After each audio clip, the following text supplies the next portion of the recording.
बच्चों, आज के इस वीडियो में हम पढ़ेंगे मॉडल पेपर 1 जो कि based on blueprint and model paper of SSC public examination for the academic year 2024 and 25 by the director of government examination SSC board AP. Government ने रिलीज किए हैं और ये टोटल 20 मॉडल पेपर हैं। तो मैं आज आपको फर्स्ट मॉडल पेपर के बारे में बताने जा रही हूँ। एसएससी एग्जाम 2024-25 हिंदी ये फर्स्ट मॉडल पेपर है।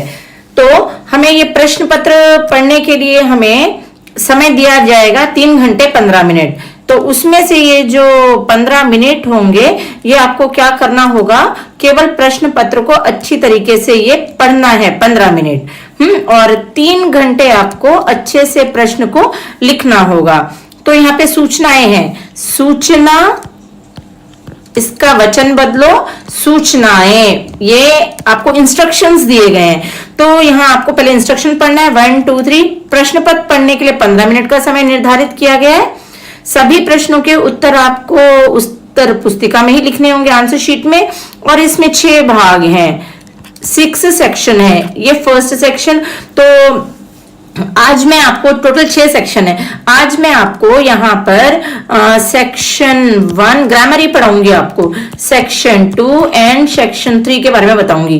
तो सेक्शन 1 में क्या है, 12 बिट्स हैं। सेक्शन 2 में क्या है, पैसेजेस हैं। और सेक्शन 3 में पार्ट ए पार्ट बी है। तो फर्स्ट में कवि परिचय है और सेकंड में फिल इन दी ब्लैंक्स है। वो बहुत इजी है, डेड इजी।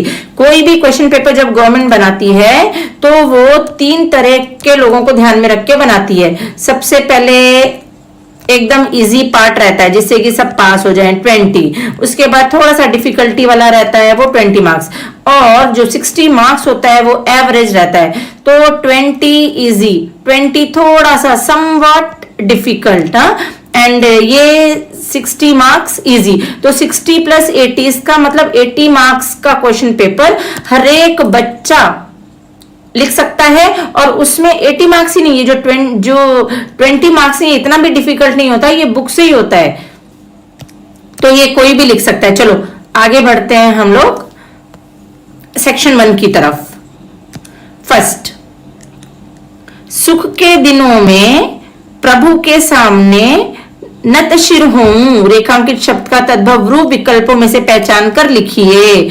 तो हमें क्या करना है यहाँ पे, रेखांकित शब्द। रेखांकित का अर्थ है, मैं बार बार आपको बताती रहती हूँ, अंडरलाइन वर्ड, जो अंडरलाइन किया हुआ है। तो यहाँ पे सिर अंडरलाइन है, मैचिंग करना है। इसका क्या करना है, तद्भव रूप विकल्पों में से मतलब ऑप्शन में से पहचान कर मतलब आइडेंटिफाई कर लिखना है। तो ये जितने भी आपके बिट्स हैं आपको हरेक में ऑप्शन दिए जाएंगे, हरेक में 3-3 ऑप्शन दिए जाएंगे। हरेक बिट में हमें सही उत्तर पहचान के लिखना है। तो ये जो तत्सम तद्भव होता है, फिर एक और बार बताती हूं, तत्सम का अर्थ क्या होता है, तत्सम, सा को समझ लो, संस्कृत का शब्द सेम। तद्भव, बाद में क्या चेंज हुआ, तद्भव, भ को समझ लो एच, हिंदी में क्या चेंज हुआ। फॉर एग्जाम्पल सूर्य, संस्कृत का शब्द, ये तद्भव हिंदी में आके क्या बन गया, सूरज बन गया। पुष्प, संस्कृत का शब्द, ये हिंदी में आके क्या बन गया, फूल बन गया। इस तरह से आप लोगों को, और एक एग्जाम्पल, चंद्र, संस्कृत का शब्द, वो हिंदी में आके क्या बन गया, चांद। इस तरह से। तो यहां पर क्लियर से हमें दिखाई दे देगा, ये क्लियर से हमें दिखाई देगा कि ये जो शिर है इससे रिलेटेड आंसर सिर है।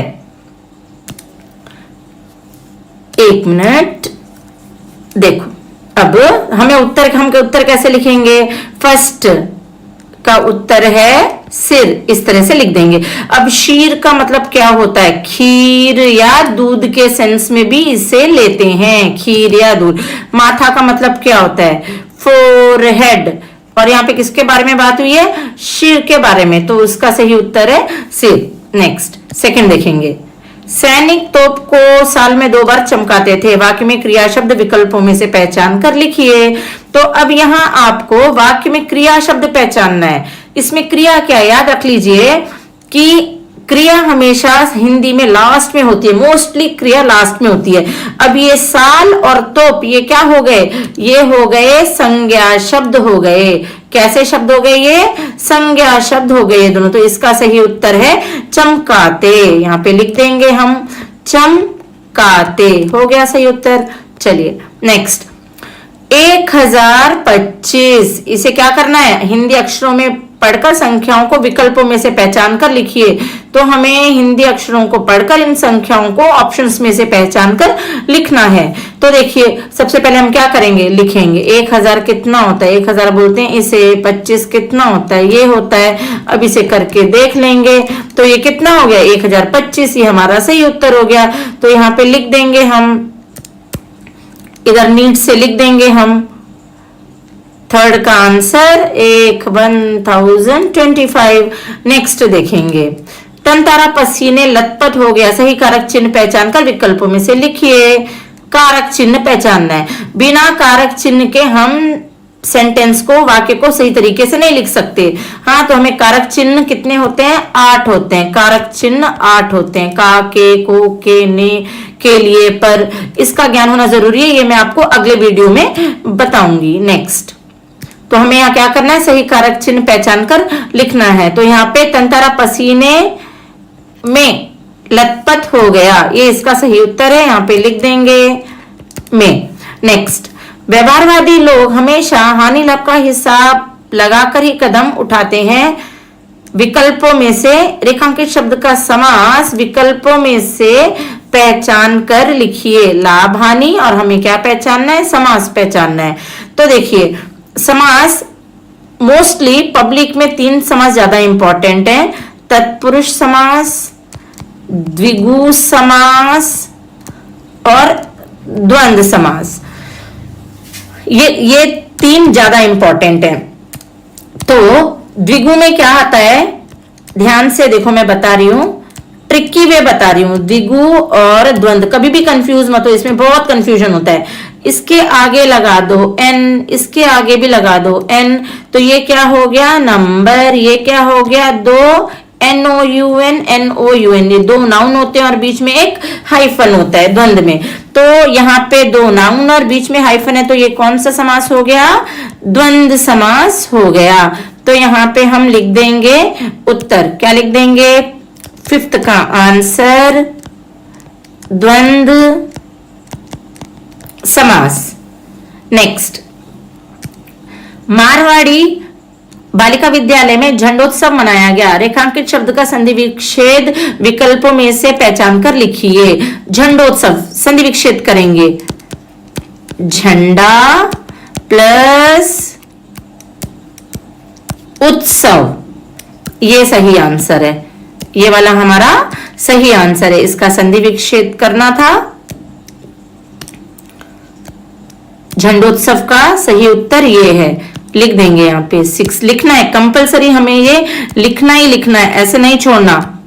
6 झंडा प्लस उत्सव। नेक्स्ट देखेंगे 7th वन, शैलेंद्र को इस बात का पूरा यकीन था कि उनका काम सफल होगा। रेखांकित शब्द पर्याय शब्द विकल्पों में से पहचान कर लिखिए। कौन सा है हमारा रेखांकित शब्द, यकीन। इसका पर्याय शब्द लिखना है, क्या है इसका पर्याय शब्द, यकीन का मतलब होता है विश्वास। तो यहाँ पे लिख देंगे, जो तेलुगु में बोलते हैं ना नमकम, विश्वास, भरोसा। तो इसका आंसर है विश्वास। नेक्स्ट 8th वन देखेंगे, कोई ऐसा महान काम करते करते मरो कि तुम्हारी मौत सुमृत्यु कहलाए। रेखांकित शब्द का उपसर्ग विकल्पों में से पहचान कर लिखिए। हमें क्या करना है, रेखांकित शब्द सुमृत्यु है। अब इस उपसर्ग क्या होता है, सबसे पहले पहचान लो। ट्रिकी वे वर्ड हमें नहीं आता, हमें समझ में नहीं आता, हम बार बार भूल जाते हैं उपसर्ग और प्रत्यय क्या होता है। तो इसे देख लो, 1 2 उपसर्ग, ठीक है, इसको नंबर डाल दो, 1 2 माइंड में रख लो, इसे प्रत्यय समझ लो। अब उसके बाद उपसर्ग को बोलते हैं प्रीफिक्स एंड प्रत्यय को बोलते हैं सफिक्स। ठीक है, ऐसे याद रखो, PQRS प्रीफिक्स पहले आता, सफिक्स बाद में आता। तो जो पहले शब्द के पहले जुड़ने वाला शब्दांश है उसे बोलते हैं उपसर्ग, और शब्द के बाद जो जुड़ने वाला है उसे बोलते हैं, शब्द के बाद जो जुड़ता है उसे बोलते हैं सफिक्स। चलो, अब यहां पर हमसे क्या पूछा गया है कि सुमृत्यु में कौन सा उपसर्ग है। वर्ड देखेंगे, पहले वर्ड लिख लेंगे, सुमृत्यु। ठीक है, अब इसमें वर्ड क्या है, इसे अलग कर देंगे, क्या बचा, सु, तो हो गया ये हमारा आंसर सु। 8th में आंसर है, उपसर्ग है सु। नेक्स्ट, सामने विशालकाय पर्वत मेखलाकार था, रेखांकित शब्द का प्रत्यय विकल्पों में से चुनकर लिखिए। रेखांकित शब्द है मेखलाकार और हमें लिखना है प्रत्यय। चलो, इसे थोड़ा ऊपर लिख देती हूं, सु।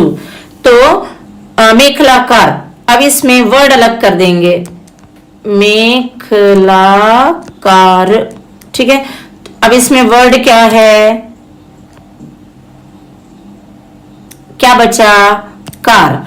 तो ये हो गया हमारा 9th का आंसर, कार, प्रत्यय हो गया। नेक्स्ट, वीरों ने देश की रक्षा की, इस वाक्य का लिंग परिवर्तित रूप विकल्पों में से पहचान कर लिखो। सबसे पहले हमें क्या करना है, इस सेंटेंस का क्या करना है, लिंग परिवर्तित करना है। तो वीर का, वीर शब्द का अगर हम लिंग परिवर्तित करेंगे तो क्या आएगा, वीरांगना। इसमें वीरांगना नहीं है, इसमें वीरांगना नहीं है, ये वीरांगनाओं ने देश की रक्षा की। तो हमारा उत्तर क्या हो गया, ये वाला लिख देंगे। 10th का उत्तर, वीरांगनाओं ने देश की रक्षा की, ये हो गया उत्तर इसका। नेक्स्ट, 11th वन, ऐसा पूरा लिखते जाना है। छोटे भाई ने अपना पढ़ाई का टाइम टेबल बनाया, इस वाक्य को भविष्यत काल में पहचान कर लिखिए। देखो, भविष्यत काल में लास्ट में क्या आएगा, हमेशा एगा, एगी, एंगे, एंगी, ये 4 आएंगे। कौन कौन से, 1 2 3 4। ओगे, ओगा, ओगी, ये भी इस तरह से आएंगे। तो यहां पे देखो लास्ट में क्या आ रहा है, कौन सा सही है, बनाता है, बनाया था, बनाता है क्या हो गया, ये वर्तमान काल हो गया। बनाता है क्या हो गया, वर्तमान काल, फर्स्ट वन। ता है, ती है, ते है आएगा तो वो हो जाएगा वर्तमान काल। था, है मतलब इज, था मतलब वॉज, कौन सा काल हो गया ये, भूतकाल। तो इन्होंने हमें क्या बोला, भविष्यत काल, एगा, एगी, एंगे। ओके, तो ये वाला सही आंसर है, ये वाला आंसर आप यहां पे लिख देंगे। नेक्स्ट, 12th वन, जंगल की जिंदगी बड़ा खतरनाक होती है, इस वाक्य का शुद्ध रूप विकल्पों में से पहचान कर लिखिए। जिंदगी स्त्रीलिंग शब्द, खतरनाक होती है, तो यहाँ पे सही उत्तर क्या है, फर्स्ट पढ़ेंगे हम, जंगल की जिंदगी बड़ी खतरनाक होते हैं, स्त्रीलिंग शब्द रॉन्ग। जंगल की जिंदगी बड़ा खतरनाक होते हैं, जिंदगी स्त्रीलिंग शब्द, ये भी रॉन्ग। तो हमारा सही उत्तर है, जंगल की जिंदगी बड़ी खतरनाक होती है। तो ये उत्तर यहाँ पे 12 डाल के नंबर यहाँ नीट से ये उत्तर लिख देंगे, ठीक है ना, जंगल की जिंदगी, ये वाला उत्तर लिख देंगे। नेक्स्ट, ये 12 मार्क्स पक्के हो गए। चलो अब पढ़ेंगे प्रश्न 13 से 16, 13, 14, 15, 16, ये जो 4 प्रश्न हैं ये पूरे गद्यांश पद्यांश हैं। इसमें से 2 अनसीन पैसेज होंगे, 1 फ्रॉम गद्य भाग एंड 1 फ्रॉम पद्य भाग। उसके बाद एक सीन पैसेज फ्रॉम गद्य भाग और एक सीन पैसेज फ्रॉम पद्य भाग। टोटल 4 पैसेज होंगे और वो 20 मार्क्स के होंगे। नेक्स्ट पढ़ेंगे, अब पहले पैसेज पढ़ेंगे। निम्नलिखित गद्यांश पढ़कर दिए गए प्रश्नों के उत्तर लिखिए। एक दफा सुलेमान अपने लश्कर के साथ एक रास्ते से गुजर रहे थे। रास्ते में कुछ चींटियों ने घोड़े की टापों की आवाज सुनी तो डरकर एक दूसरे से कहा, आप जल्दी से अपने अपने बिलों में चलो, फौज आ रही है। सुलेमान उनकी बातें सुनकर थोड़ी दूर पर रुक गए। सुलेमान हर एक पशु पक्षी सबकी बातों को समझ सकते थे और चींटियों से बोले, घबराओ नहीं, सुलेमान को खुदा ने सबका रखवाला बनाया है। मैं किसी के लिए मुसीबत नहीं हूँ, सबके लिए मोहब्बत हूँ। चींटियों ने उनके लिए ईश्वर से दुआ की और सुलेमान अपनी मंजिल की ओर बढ़ गए। ये हमारा पैसेज है, ध्यान से पढ़ लो, 1 से 2 बार पैसेज ध्यान से पढ़ लो। चलो अब फर्स्ट क्वेश्चन, सुलेमान किसके साथ रास्ते से गुजर रहे थे? अभी हम मैच करेंगे। सुलेमान अपने लश्कर के साथ रास्ते से गुजर रहे थे, क्या हो गया ये? First answer. Next second question, यहाँ पे लिख देंगे, उसका नंबर 1 डाल के लिखेंगे। रास्ते में चींटियों ने क्या सुना? रास्ते में कुछ चींटियों ने घोड़े के टापों की आवाज सुनी, ये हो गया हमारा सेकंड आंसर। सेकंड आंसर ये लिख देंगे। नेक्स्ट थोड़ा ऊपर चलेंगे, थर्ड क्वेश्चन, सुलेमान को खुदा ने क्या बनाया था? मैच करेंगे, कहां है ये? सुलेमान को खुदा ने, देखो इधर पर है, सुलेमान को खुदा ने सबका रखवाला बनाया था, ये हो गया हमारा थर्ड आंसर। मैच करना है हमें, क्वेश्चन मैच करना है, वो कहां पर है आंसर के साथ। नेक्स्ट, चींटियों ने सुलेमान के लिए क्या किया? चींटियों ने, यहां देखो आंसर, चींटियों ने उनके लिए ईश्वर से दुआ की, बस ये हो गया हमारा फोर्थ आंसर। नेक्स्ट, उपयुक्त गद्यांश किस पाठ से लिया गया है? क्या प्रश्न है ये? उपयुक्त पाठ किस गद्यांश से लिया गया है? तो यहाँ पे हमें ये लेसन का नाम याद रखना होगा। कैसे लिखेंगे? उपयुक्त गद्यांश, अब कहां लिख रही हूं मैं यहाँ पे, लेकिन ये डिलीटेड लेसन है। अब कहां दूसरे के दुख से दुखी होने वाले, ये लेसन का नाम है। तो इस तरह से लिखेंगे, उपयुक्त गद्यांश किसकी जगह, ये पूरा लिख के पाठ से दिया गया है। इस तरह से आपके 5 नंबर पक्के।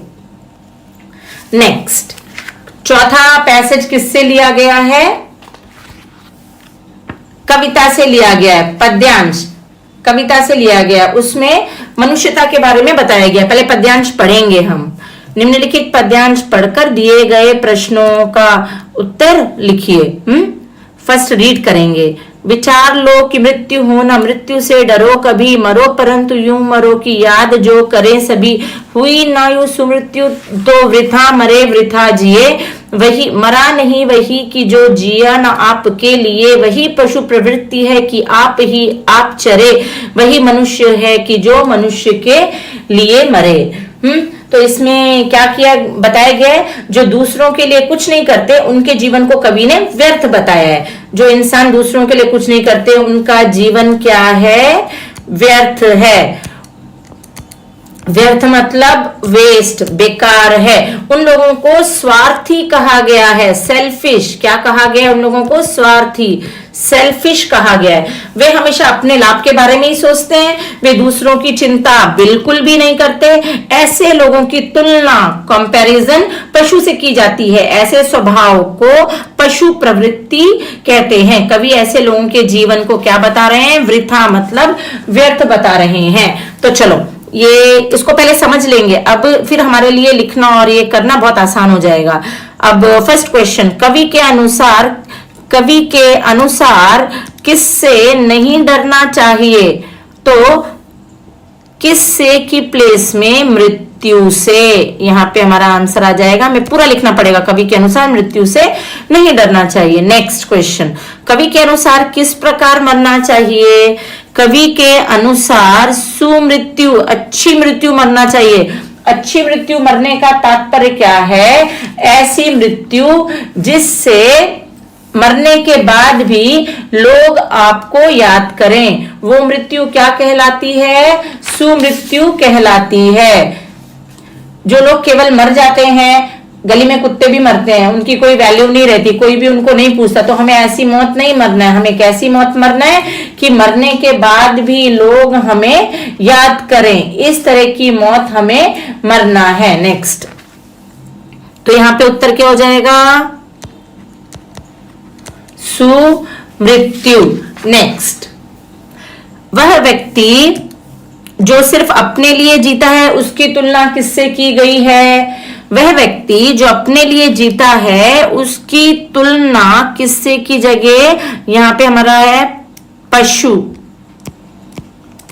पशु से की गई है, उतना ही। नेक्स्ट क्वेश्चन, कवि के अनुसार मनुष्य कहलाने योग्य कौन है? कवि के अनुसार कौन की जगह?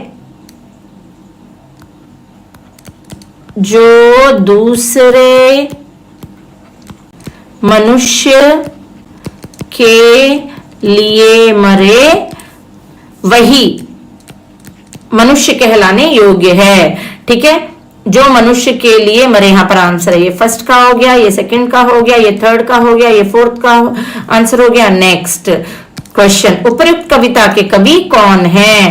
तो यहां पे उपर्युक्त कविता के कवि, जो ये पद्यांश दिया हुआ, इसके कवि मैथिली शरण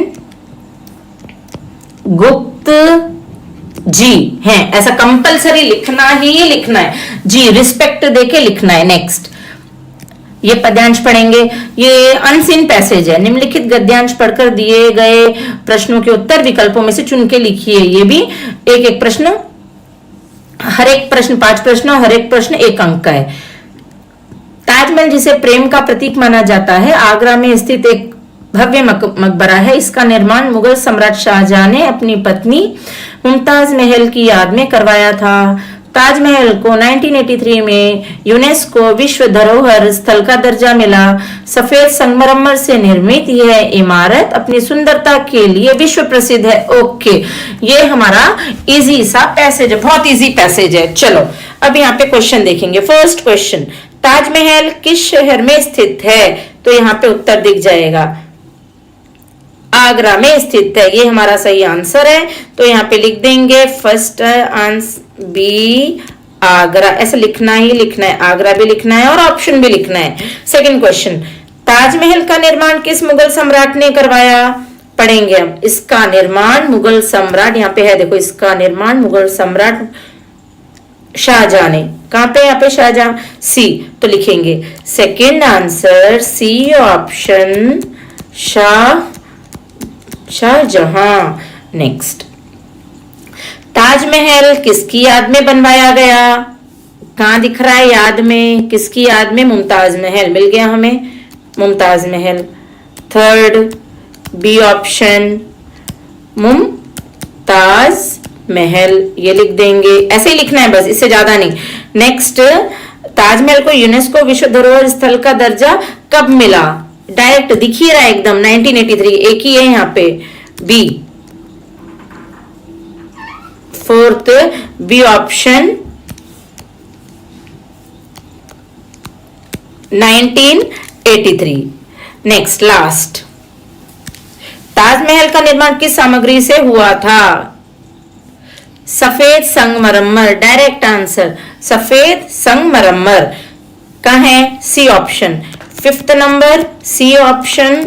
ये जरूर लिखना है, नहीं तो आपके मार्क्स कट जाएंगे, बता रही हूं मैं। ये गवर्नमेंट रूल है, इस तरह से जरूर लिखना है। स्कूलों में मार्क्स मिल जा रहे हैं, गलती से दे दिए जा रहे हैं, तो इसका मतलब ये मत समझो वो सही है। Compulsory you have to write like this. ये लिखने का तरीका है और इसे तुम्हें फॉलो करना है। नेक्स्ट, आंसर आप कमेंट भी कर सकते हो, जल्दी जल्दी मैं देखूंगी। नेक्स्ट, निम्नलिखित पद्यांश पढ़कर दिए गए प्रश्नों के उत्तर विकल्पों में से लिखिए। तो सबसे पहले हम ये पढ़ेंगे, कोशिश करने वालों की हार नहीं होती, लहरों से डरकर नौका पार नहीं होती, नन्ही चींटी जब दाना लेकर चलती है, चढ़ती दीवारों पर 100 बार फिसलती है, मन का विश्वास रगों में साहस भरता है, चढ़कर गिरना गिरकर चढ़ना ना अखरता है, आखिर उसकी मेहनत बेकार नहीं होती, कोशिश करने वालों की हार नहीं होती। यहाँ एक स्पेलिंग मिस्टेक है, देखो गवर्नमेंट से भी मिस्टेक हो जाती है, मिस्टेक किसी से भी हो सकती है। आखिर तो जो व्यक्ति अपनी गलतियों को सुधार कर आगे बढ़ता है वही लाइफ में सक्सेस होता है। नेक्स्ट, तो यहाँ पर सबसे पहला प्रस्तुत कविता का मुख्य उद्देश्य क्या है? ये 40 सेकेंड डिले है, आप आंसर करो, कमेंट में देखकर बाद में देती हूं। तो फर्स्ट क्वेश्चन, प्रस्तुत कविता का मुख्य उद्देश्य क्या है? इसमें कवि, इस कविता में कवि क्या बताना चाह रहा है? आराम के बारे में, शिक्षा के बारे में, भाग्य के बारे में? नो, प्रयास के बारे में। फर्स्ट वर्ड है प्रयास।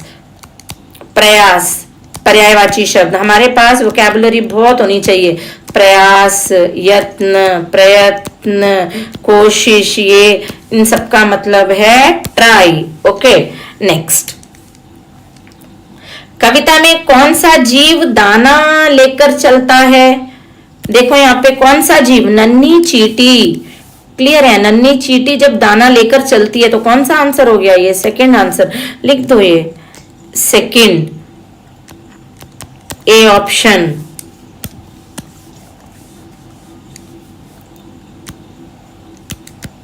चींटी। नेक्स्ट, नन्ही चींटी कितनी बार फिसलती है? नीचे की लाइन देखो उसकी, 100 बार फिसलती है। ऑप्शन यहां पे ये रहा, थर्ड बी ऑप्शन, 100 बार। नेक्स्ट, कविता के अनुसार मन का विश्वास क्या भरता है? मन का विश्वास क्या भरता है?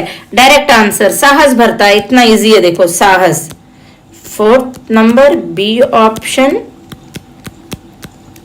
साहस।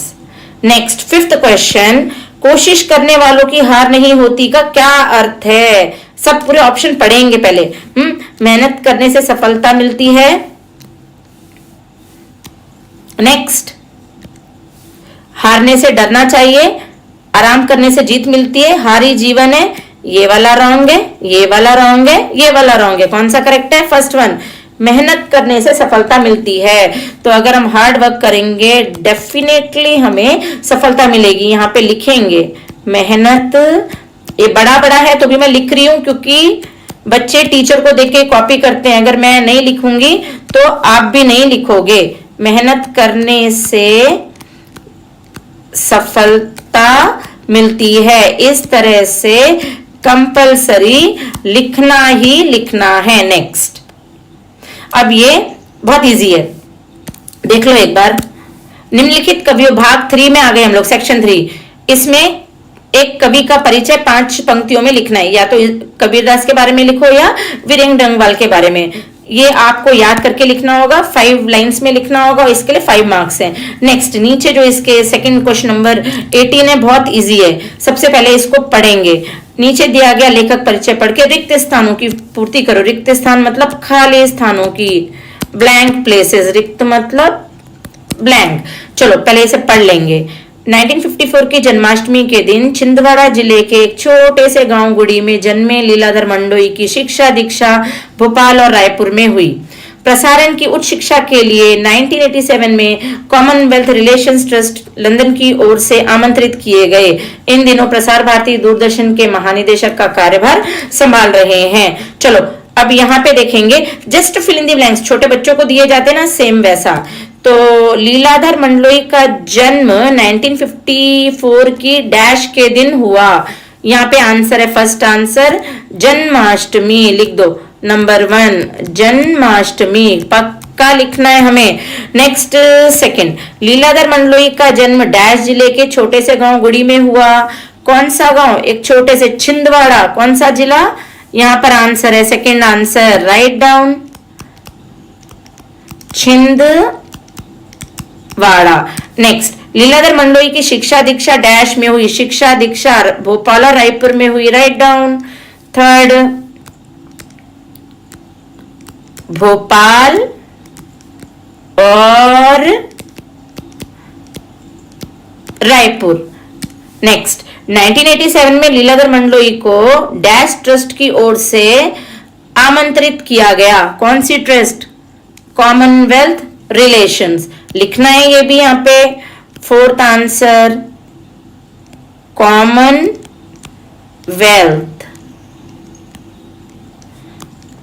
रिलेशंस। एक बात मैं आपको बता दूं, कुछ वर्ड्स हैं डॉक्टर, हॉल, बॉल, मॉल, और जैसे यहाँ पे कॉमन आया है तो इनमें कभी भी डॉट नहीं आएगा, क्योंकि ये इंग्लिश के वर्ड्स हैं और इंग्लिश के वर्ड्स में डॉट नहीं आता। और इसको अगर हम डॉट लगा के डॉक्टर को बोलेंगे तो पता है उसका प्रोनाउंसिएशन कैसा होगा? डॉट लगा के बोलेंगे तो डॉक्टर, ऐसा नहीं, हम बोल रहे हैं डॉक्टर, डॉक्टर नहीं बोलेंगे, ठीक है ना। Next, last one, Leeladhar Mandloi वर्तमान में दूरदर्शन के महानिदेशक का कार्यभार संभाल रहे हैं। क्या आया दूरदर्शन से पहले? प्रसार भारती। तो यहां पे हमारा फिफ्थ का आंसर हो गया प्रसार भारती, ठीक है। ये सब हो गए आपके 42 मार्क्स के कंप्लीट हो गए। अब यहाँ पर ये भाग 4 में आपको क्वेश्चन आंसर्स हैं, जो कि 8 लिखना है आपको आउट ऑफ 10। 1 2 3 4 5 6 7 8 9 10, इसमें से आपको 8 लिखना है। नेक्स्ट, ये मैं फिर डिस्कस करूंगी नेक्स्ट वीडियो में। अब भाग 5 बहुत ही आसान है। एक 8 नंबर का आपको 2 लेटर दिए जाएंगे। हाँ, 1 2 इसमें इंटरनल चॉइस है। देख लो यहाँ पे, किसी निबंधित प्रश्नों में से उत्तर सूचना के अनुसार दो। किसी एक प्रश्न का उत्तर दो, ऐसे लिखते मत चले जाओ, एक प्रश्न ओनली। नेक्स्ट, 30th क्वेश्चन, किसी एक प्रश्न का उत्तर, इन दोनों में किसी एक प्रश्न का उत्तर ही देना आपको, चाहे आप बड़े भाई साहब का ये दे दो या ये दे दो, दोनों में से। बड़े भाई साहब जीवन को, उनको जीवन की समझ कैसे है, या पतझड़ में टूटी पत्तियां पाठ के लेखक। 2 बिग क्वेश्चंस होंगे, एक गद्य भाग से होगा, एक पद्य भाग से होगा, उसमें आपको देना है। देखो, ये पद्य भाग से 8 मार्क्स का, और ये गद्य भाग से है, ये वाला क्वेश्चन नंबर 30। नेक्स्ट, अब भाग 6 में जाएंगे। निम्नलिखित प्रश्नों को सूचना अनुसार लिखिए। तो यहाँ पर आपको 2 लेटर्स दिए गए हैं। 31 क्वेश्चन में 2 लेटर्स दिए, इन दोनों में चॉइस है। किसी, ध्यान क्वेश्चन पढ़ लेना, किसी एक प्रश्न का उत्तर लिखिए। ये 8 अंक का है। प्रश्न नंबर 32, निम्नलिखित विषयों में से किसी एक पर 10 पंक्तियों में निबंध लिखे। बहुत ज्यादा बड़ा बड़ा लिखे, टाइम वेस्ट मत करिए, नहीं तो 3 घंटे बहुत कम हो जाएंगे एग्जाम लिखने के लिए। तो यहाँ पे 4 क्वेश्चंस दिए, 1 2 3 4। इन चारों में से 1/4 किसी एक का आपको यहाँ पे 10 पंक्तियां लिखा है ना, तो आप बढ़ा के लिख दो, एक 13-14 पंक्तियां लिख दो। मैं क्यों बोल रही हूँ 13-14 पॉइंट्स लिख डालो, क्योंकि अगर किसी में मिस्टेक होगी तो वो कंसिडर नहीं करेंगे, आपके 10 पॉइंट्स कंसिडर करके आपको आउट ऑफ मार्क्स आने के चांसेस हैं। वैसे तो लैंग्वेजेस में 99 से ज्यादा आज तक किसी को नहीं आया, तो 99 ही इज इक्वल टू 100 मार्क्स।